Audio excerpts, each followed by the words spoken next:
السلام علیکم۔ آج میں آپ کے سامنے ناول نمرہ احمد کی کہانی مالا پیش کرنے جا رہی ہوں۔ تاریخ تھی 5 اپریل۔ شہر تھا اسلام آباد کا اور وقت صبح کا تھا۔ ہماری کہانی ایک غیر متوقع فون کال سے شروع ہوتی ہے جو اس وقت کیف جمال کو موصول ہوئی تھی۔ کیف ان دنوں بے روزگار اور ناکام انٹرپرینیور کی طرح دن چڑھے تک سویا کرتا تھا اور دوپہر سے فجر تک کام کی تلاش میں لیپ ٹاپ کے سامنے بیٹھا کرتا تھا۔ اس وقت بھی وہ گہری نیند میں تھا جب گھنٹی بجی۔ اس نے سوئے ہوئے دماغ کے ساتھ فون کان سے لگایا۔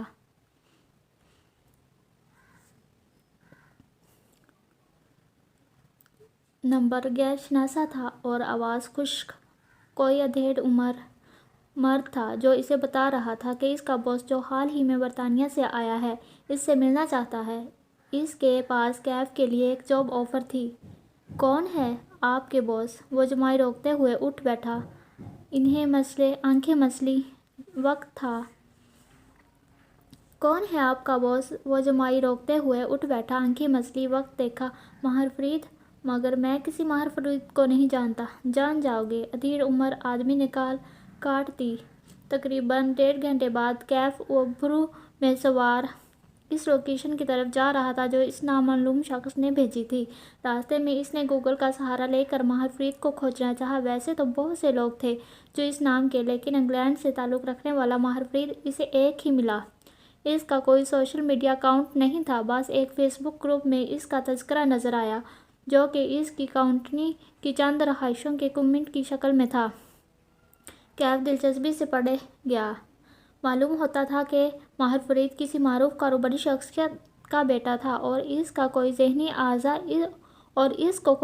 عارضہ لاحق تھا۔ چند برس قبل اس کے اپنے ماں باپ نے اسے ذہنی امراض کے ایک انسٹی ٹیوٹ میں داخل کروا دیا تھا۔ وہ ایک مدت وہاں زیر علاج رہا۔ یہاں تک پڑھ کے کیف کا دل عجیب سا ہونے لگا، لیکن اگلی معلومات زیادہ چونکا دینے والی تھی۔ کسی نے گوسپ کے انداز میں لکھا تھا کہ جن دنوں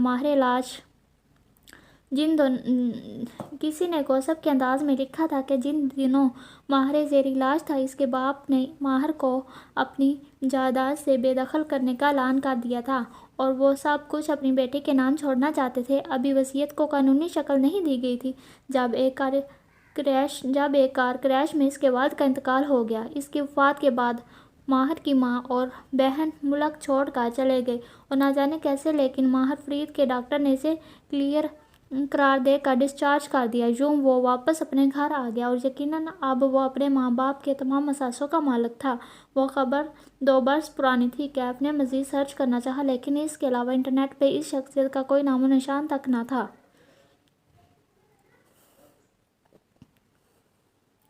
ہوٹل آ چکا تھا۔ یہیں ملاقات طے کی گئی تھی۔ ایک لمحے کے لیے کیف جمال کا دل چاہا کہ وہ واپس پلٹ جائے، لیکن کیا معلوم وہ کوئی اور ماہر فرید ہو۔ ایک دفعہ ملنے میں کیا حرج ہے۔ چند منٹ بعد وہ لفٹ میں سوار تھا جو اسے 4تھے فلور کی طرف لے جا رہی تھی۔ شاید مجھے بہتر حلیے میں آنا چاہیے تھا۔ لفٹ کے قد آور آئینے میں اپنے عکس کو دیکھتے ہوئے اس نے سوچا۔ کیف ایک خوش شکل نوجوان تھا، البتہ اس کا حلیہ بے پرواہ سا تھا۔ ماتھے پہ بکھرے بال، بڑھی ہوئی شیو اور جینس کے نیچے سفید جوگر جو مٹیالے ہو چکے تھے۔ پوری آستین کے چیک والی شرٹ جس کے بٹن کھلے ہوئے تھے اور نیچے پہنی سفید شرٹ جھلکتی تھی۔ اس نے بالوں میں ہاتھ پھیر کے انہیں درست کرنا چاہا لیکن کوئی فائدہ نہ تھا۔ 4تھے فلور پہ وہ لفٹ سے نکلا تو سامنے مرمرے راہداری تھی۔ فاصلے پہ کمروں کے دروازے تھے۔ کیف نے گردن اٹھا کے ہوٹل کی شان و شوکت کو دیکھا۔ یہاں رہائش پذیر انسان کو اس سے کیا کام ہو سکتا تھا؟ کیف جمال ایک ناکام انٹرپرینیور کے ہونے کے علاوہ ایک اجنٹا فوٹوگرافر بھی تھا جس کو لوگ عموماً انسٹاگرام یا فیس بک کے ذریعے ہائر کیا کرتے تھے۔ اس جیسے شہر میں سینکڑوں فوٹوگرافر بھی موجود تھے، مگر ماہر فرید نے اسے کیوں بلایا تھا؟ کمرے کا دروازہ ایک ادھیڑ عمر شخص نے کھولا۔ وہ بادامی رنگ کے سوٹ میں ملبوس تھا اور اس کے بال اتنے سفید تھے کہ سلور لگتے تھے۔ اس نے سپاٹ تاثرات کے ساتھ سر سے پاؤں تک کیف کا جائزہ لیا، پھر خوش آمدید کہہ کے راستہ چھوڑ دیا۔ وہ آواز سے پہچان گیا، یہ وہی شخص تھا جس نے اسے کال کی تھی، ماہر فرید کا منیجر۔ کیف تیز ہوتی دھڑکن کے ساتھ اندر داخل ہوا۔ سویٹ کافی وسیع اور شاندار تھا۔ سارے لیو ڈر اور موتیے کی خوشبو پھیلی ہوئی تھی۔ دیوار گیر، کھڑکی کے پردے ہٹے ہوئے تھے اور باہر پھیلی روشن صبح دکھائی دیتی تھی۔ کھڑکی کے آگے رکھے بڑے صوفے پہ ایک آدمی ٹانگ پہ ٹانگ جمائے بیٹھا تھا۔ وہ مسکراتے ہوئے کیف کو اندر آتے دیکھ رہا تھا۔ گرے پینٹ اور سویڈ شرٹ پہ چارکول ویسٹ پہنے وہ ایک بازو صوفے کی پشت پہ پھیلائے ہوئے تھا۔ پیچھے سے آتی روشنی میں اس کے کف لنکس چمک رہے تھے۔ وہ اس کی توقع سے زیادہ نوجوان اور وجیح تھا۔ کلین شیو چہرہ، جیل سے سیٹ بال اور پرکش آنکھیں۔ نہ چاہتے ہوئے بھی کیف کا دل مرعوبیت سے بھر گیا۔ اس نے جس طرح کے شخص کا خاکہ ذہن میں بنایا تھا، یہ آدمی اس سے کہیں اور مختلف تھا۔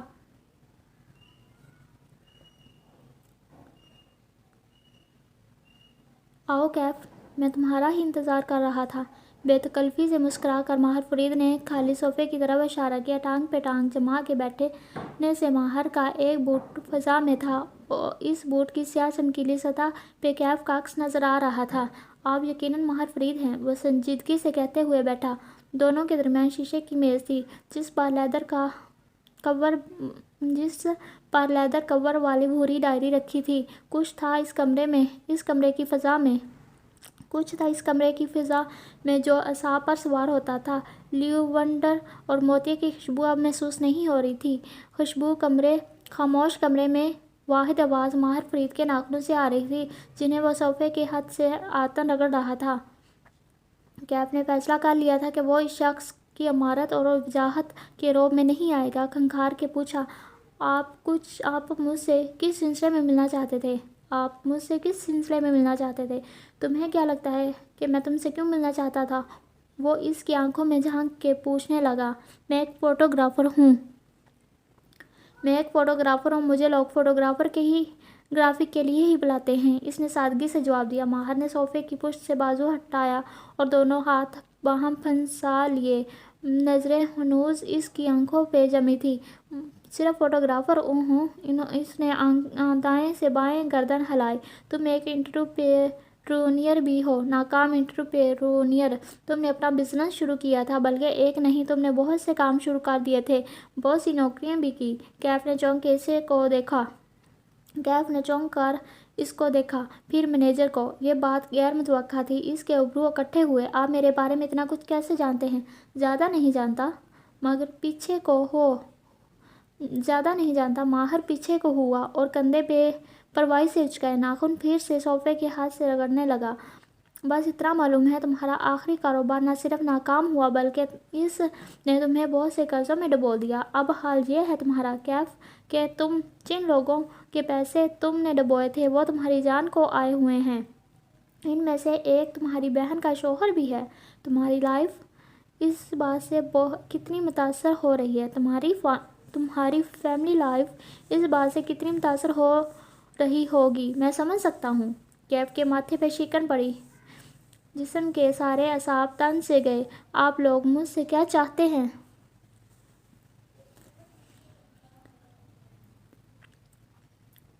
اس نے باری باری ان دونوں کو دیکھا۔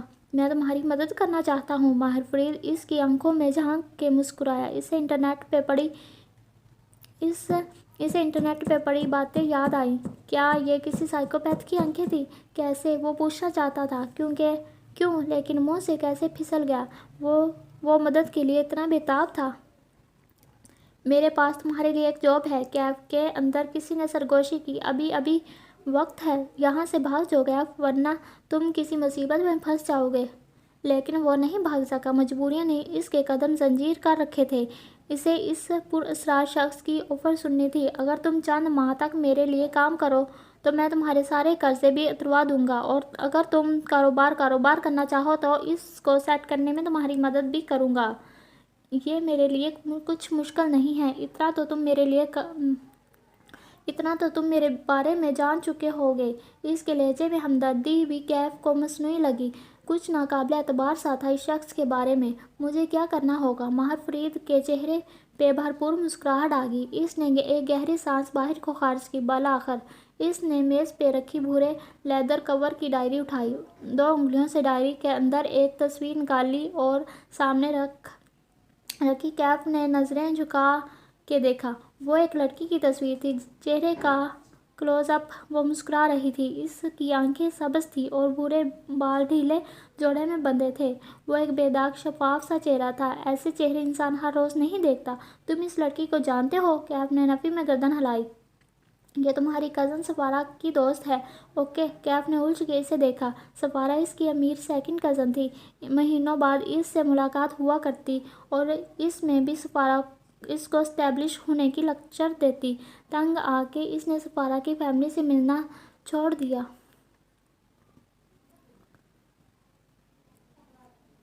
سفارہ نے اپنی دوست کو 2-3 دفعہ سیکورٹی گارڈ رکھوا کے دیے ہیں، لیکن اس لڑکی کے پاس زیادہ دن تک کوئی گارڈ نہیں ٹکتا۔ پچھلے ہفتے اس نے پھر سے سفارہ سے کوئی قابل بھروسہ گارڈ ڈھونڈنے کے لیے کہا ہے۔ سفید بالوں والا مینیجر اس دوران باری باری ان دونوں کو دیکھ رہا تھا، جیسے ٹینس کے میچ میں گیند کا نظروں سے تعاقب کر رہا ہو۔ اوکے، کیف ابھی تک نہیں سمجھ پا رہا تھا۔ اوکے کیف ابھی تک نہیں سمجھ پا رہا تھا۔ تم اپنی کزن سفارہ سے کہو گے کہ اس لڑکی سے تمہاری سفارش کرے اور تمہیں اس کے پاس گارڈ کی جاب دلوائے۔ ویسے بھی تم چند برس پہلے ایک سیکورٹی کمپنی میں 2 ماہ کے لیے کام کیا ہے۔ تمہارے پاس تجربہ بھی ہے اور تمہیں ضرورت بھی۔ مجھے امید ہے سفارہ تمہیں انکار نہیں کرے گی۔ تصویر رکھی اور مسکرا کے کندھے اچکائے۔ بس اتنا سا کام؟ بالآخر معاملہ کیف کی سمجھ میں آنے لگا۔ آپ چاہتے ہیں کہ میں سفارہ کی دوست کا گارڈ بن جاؤں، اس کا اعتماد حاصل کروں؟ مگر کیوں؟ ماہر فرید کی مسکراہٹ غائب ہوگی، چہرے پہ سختی آئی۔ ایسے کاموں میں کیوں نہیں پوچھتے، کام کی قیمت پوچھتے ہیں۔ ابرو اٹھا کے سرد لہجے میں تنبیہ کی۔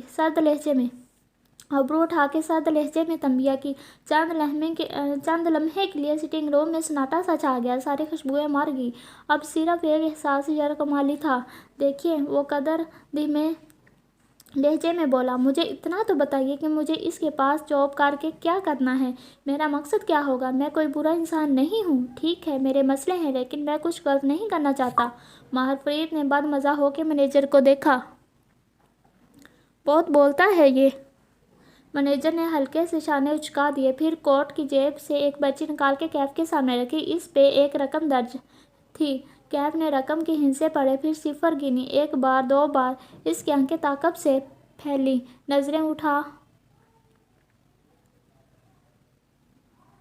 نظریں اٹھا کے تذبذب سے ماہر کو دیکھا۔ بدلے میں آپ کیا چاہتے ہیں؟ اتنے پیسے کوئی نیک کام کے نہیں دیا کرتا کیف، وہ سپاٹ سے انداز میں بولا۔ کیف نے پرچی پہ درج رقم دوبارہ پڑھی، پھر سر جھکا دیا، اتنا کہ تھوڑی سینے سے لگنے لگی۔ کسی لڑکی کا گارڈ بننے کا مطلب ہے سائے کی طرح اس کے ساتھ رہنا، اس پہ نظر رکھنا، اس کو نقصان پہنچانا۔ یہ مجھ سے نہیں ہوگا۔ سر ہنوز جھکا ہوا تھا۔ ماہر فرید کچھ دیر اس کے جھکے سر کو گھورتا رہا، پھر وہ اٹھا اور ٹائی کی نٹ ڈھیلی کی۔ کیف نے چہرہ اٹھا کے اسے دیکھا۔ وہ صوفے کے پیچھے چلا گیا اور کھڑکی کے سامنے چکر کاٹنے لگا، دائیں سے بائیں، پنڈولم کی طرح۔ وہ جیسے کچھ سوچ رہا تھا، پھر قدم روک کے دور بیٹھے کیف کو دیکھا۔ ٹھیک ہے، نہ مانو میری بات، پھر کیا کرو گے؟ اس کی آواز میں نرمی تھی، جیسے سمجھا رہا ہو۔ کاروبار میں نقصان اور قرضوں نے تمہاری سوشل لائف ختم کر کے رکھ دی ہے۔ مرد کا معاشی طور پر اسٹیبلش نہ ہونا اس کی عزت آدھی کر دیتا ہے۔ وہ لوگوں سے ملنا چھوڑ دیتا ہے، لاؤنج لنزرڈ بن جاتا ہے، گھر سے نہیں نکلتا، اور نکلتا ہے تو ایسے جوتے پہن کے۔ کیف نے چونک کے اپنے جوتوں کو دیکھا۔ سفید جوگر اب مٹیالے ہو چکے تھے۔ اس نے پیر قدرے پیچھے کیے، لیکن وہ چھپا نہیں سکتا تھا۔ دوسری طرف میری آفر ہے۔ ماہر فرید واپس اس کے سامنے آ کے بیٹھا۔ میرے لیے صرف 2 ماہ کام کرو گے؟ صرف 2 ماہ؟ اور ساتھ اپنی فوٹوگرافی جاری رکھو اور اپنا بزنس پلان بناؤ۔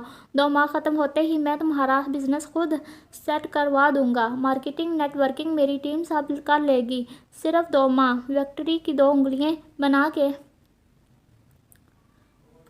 دکھائی۔ آپ اپنا کام کسی سے بھی کروا سکتے ہیں، پھر میں ہی کیوں؟ ماہر فرید پیچھے کو ہوا اور ٹانگ پہ ٹانگ جمائی۔ اب کہ وہ بولا تو آواز میں برہمی تھی۔ تو میرا کام کرو گے یا نہیں؟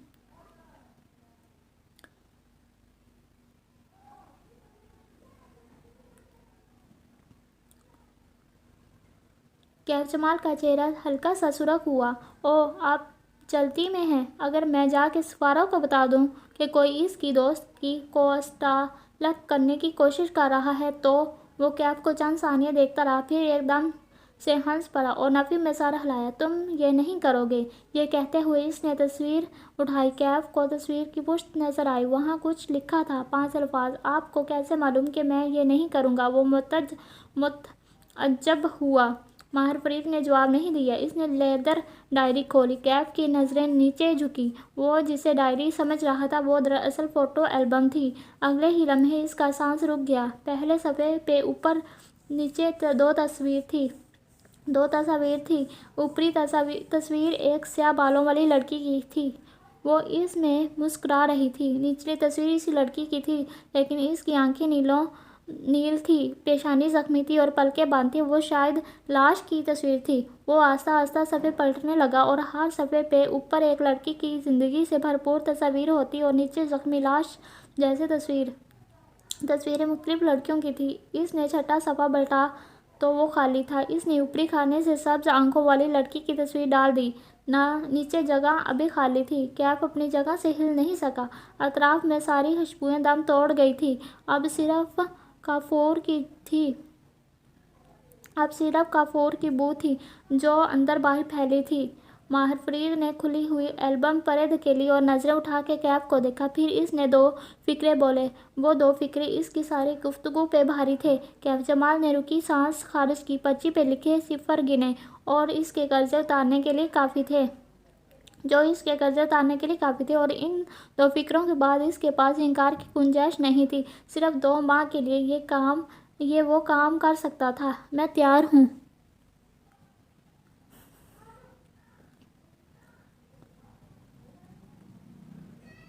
ماہر فرید مسکرایا۔ Good boy. پھر مینیجر کو اشارہ کیا۔ اس نے جیب سے ایک پھولا ہوا لفافہ نکال کے کیف کے سامنے رکھا۔ یہ کام کے علاوہ ہے، صرف اس لیے کہ تم نئے جوتے خرید سکو۔ آئندہ کسی ورک میٹنگ پہ ایسے جوتے پہن کے مت آنا۔ نرمی سے تنبیہ کی۔ اب تم جاؤ، مالک تم سے خود رابطہ کر لے گا۔ سفید بالوں والے کی طرف اشارہ کیا۔ کیف نے ایک ملامتی نظر اس پہ ڈالی، پیکٹ اٹھایا اور وہاں سے اٹھ گیا۔ مجھے اس لڑکے پہ اعتبار نہیں ہے ماہر۔ اس کے جاتے ہی مالک ناخوشی سے بولا۔ اعتبار تو مجھے تم پہ بھی نہیں ہے، لیکن ہم ساتھ کام کر رہے ہیں نا؟ وہ عام سے لہجے میں کہتے ہوا اٹھا اور کھڑکی کے سامنے جا کھڑا ہوا۔ دوپہر کو سنہری روشنی سیدھی اس کے چہرے پہ پڑنے لگی۔ ماہر نے آنکھیں بند کر لیں۔ مینیجر نے پکارا۔ انتقام کے سفر پہ نکلنے والے کو چاہیے کہ وہ 2 قبریں کھود لے، ایک دشمن کی اور ایک خود اپنی۔ یہ کنفیوشس نے کہا تھا۔ اور جانتے ہو اسے کیا چیز قبر تک لے گئی تھی؟ اپنے بیٹے کی موت کا غم۔ وہ آنکھیں بند کیے کہہ رہا تھا سرد سی سرگوشی میں۔ موت سے بڑا کوئی غم نہیں ہے مالک۔ میز پہ البم یوں ہی کھلا تھا۔ مالک نے تعصب سے نفی میں سر ہلایا، پھر ہاتھ بڑھا کے چھٹا صفحہ پلٹایا تو سبز آنکھوں والی لڑکی کی تصویر کی پشت دکھائی دینے لگی۔ وہاں اردو میں لکھا تھا، حور جہاں کی بیٹی کشمالہ۔ تاریخ تھی 11 اپریل اور شہر تھا اسلام آباد کا۔ آج کا دن اہم تھا کیونکہ آج کشمالہ کی زندگی بدلنے جا رہی تھی، لیکن اپنی صبح کا آغاز کرتے ہوئے اسے اس بات کا علم نہیں تھا۔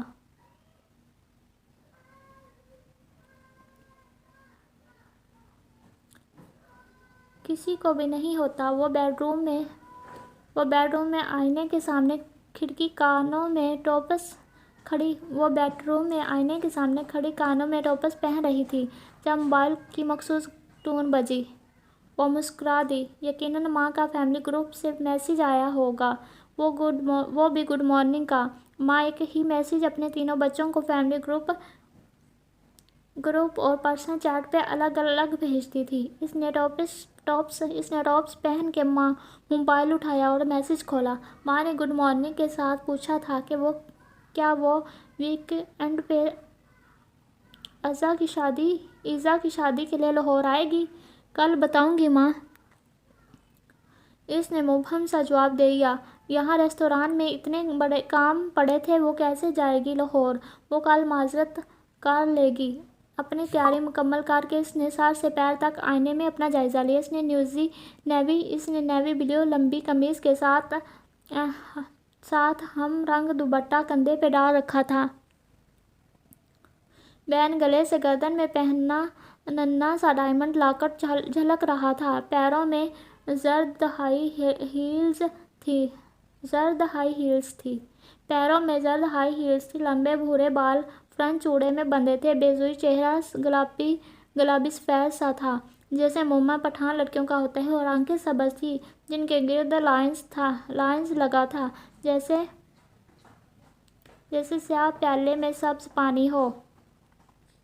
اس نے چہرہ دائیں بائیں گھما کے دیکھا۔ اسکن بے داغ تھی، کوئی ایک پمپل بھی نہ تھا۔ اس نے جوڑے سے 2 لٹیں نکالی اور انگلی سے رول کر کے چھوڑ دیا۔ وہ چہرے کے دونوں طرف میں ٹھہر گئی، اپنے عکس کو دیکھ کے مسکرائی۔ وہ کام پہ جانے کے لیے تیار تھی۔ ماں ہوتی سامنے تو کہتی کہ ان کی کوئی بیٹی حسن میں ان پر نہیں گئی، کہاں اپنے زمانے کی حسین ترین حور جہاں بیگم، اور کہاں ماں بینا اور کشمالہ۔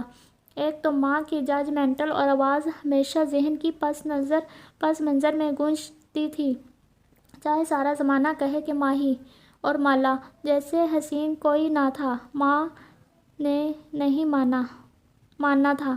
وہ ماں کو یاد کر کے زیر لب مسکراتی ہوئی کھڑکی تک آئی۔ کھڑکی میں 3 ننھے گملے رکھے تھے، ان میں سٹیپلیا، بینگولیا اور ہیتھوریا اگے تھے۔ کشمالہ نے چہرہ ان کی سطح تک جھانک کے دیکھا۔ باقی دونوں کی نئی گروتھ نظر آ رہی تھی، مگر ہیورتھیا کے پتے بھورے ہو رہے تھے۔ شاید روشنی اس کے لیے تیز تھی۔ اس نے پودے کو ذرا پیچھے کر دیا۔ وہ باہر جانے کے لیے لاؤنج میں آئی، کونے میں رکھی ورک ٹیبل سے زرد ہینڈ بیگ اور لیپ ٹاپ اٹھایا، پھر بیرونی دروازے کی طرف بڑھی۔ تبھی نگاہ میں کچھ کھٹکا۔ کشمالہ کی قدم زنجیر ہوئے، گردن دھیرے سے دائیں جانب مڑی۔ دیوار گیر بک شیلف میں ایک موٹی سی کتاب کی جگہ خالی تھی۔ کشمالہ کی نگاہوں نے نیچے میز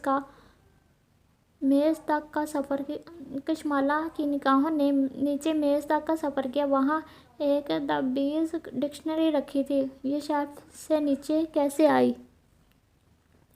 اس نے چونک کے ٹیریس کے دروازے کو دیکھا، وہ بند تھا، کھڑکیاں بھی اندر سے مقفل تھیں۔ اس نے یاد کرنے کی کوشش کی، رات کو جب میں گھر آئی تھی تب یہ کتاب اپنی جگہ پہ تھی یا نہیں، مگر کچھ یاد نہ تھا۔ اس نے سر جھٹکا۔ خیر کوئی بات نہیں، سفارہ نے کہا تھا کہ وہ نئے گارڈ کے لیے کسی کو آج بھیج رہی ہے۔ گارڈ آ جائے گا تو یہ مسئلہ نہیں ہوگا۔ اسے ابھی اس معاملے کی فکر نہیں کرنی تھی، اسے اپنے نئے بزنس پلان پہ فوکس کرنا تھا۔ اور اس بارے میں سوچتے ہی مالا کے لبوں پہ ایکسائٹمنٹ بھری مسکراہٹ بکھر گئی۔ وہ بیرونی زینے اترتے ہوئے نیچے آئی۔ وہ ماموں کے گھر کی بالائی منزل پہ بطور پے انگ گیسٹ رہتی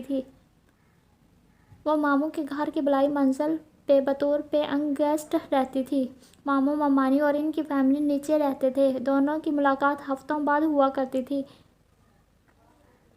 باہر ہوا ٹھنڈی تھی اور آسمان پر سیاہ بادل تھے۔ آج خوب بارش برسنی تھی۔ کچن کی جالی اور دروازے سے ناشتے کی مہک پورچ تک آ رہی تھی، اور دروازے پہ رکی اور جالی سے اندر جھانکا۔ نسرین کام کرتی دکھائی دے رہی تھی۔ نسرین، کل میرے پورشن میں کوئی آیا تھا کیا؟ نہیں باجی، کوثر تو چھٹی پہ ہے 2 دن سے۔ اس نے صفائی والی لڑکی کا نام لیا۔ کشمالہ پورچ کی طرف بڑھ گئی، البتہ اس کی سوچتی نظروں نے گیٹ اور لان کا جائزہ ضرور لیا تھا۔ کون تھا جو اس کی غیر موجودگی میں اس کی پورشن میں آتا تھا؟ بلکہ نہیں، اسے ابھی اس بارے میں نہیں سوچنا تھا۔ اسے آج ظہیر کو اپنے نئے بزنس پلان کی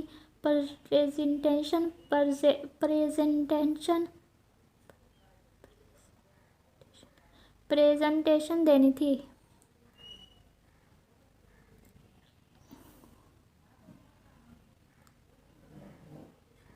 اسے آج ظہیر کو اپنے نئے بزنس پلان کی پریزنٹیشن دینی تھی۔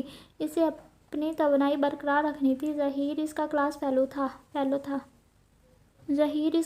فیلو تھا۔ دونوں نے لاہور میں ایک ساتھ گریجویٹ کیا تھا۔ پھر ظہیر اسلام آباد واپس آ گیا۔ کشمالہ کے پاس آئیڈیاز تھے اور ہمیشہ ہی ہوتے تھے، اور ظہیر کے پاس سرمایہ تھا جو کشمالہ کے پاس نہیں تھا۔ ابا بچپن میں ہی کہیں اللہ کو پیارے ہو گئے تھے۔ سعودیہ میں جاب کرتے تھے۔ بچوں سے تعلق نہ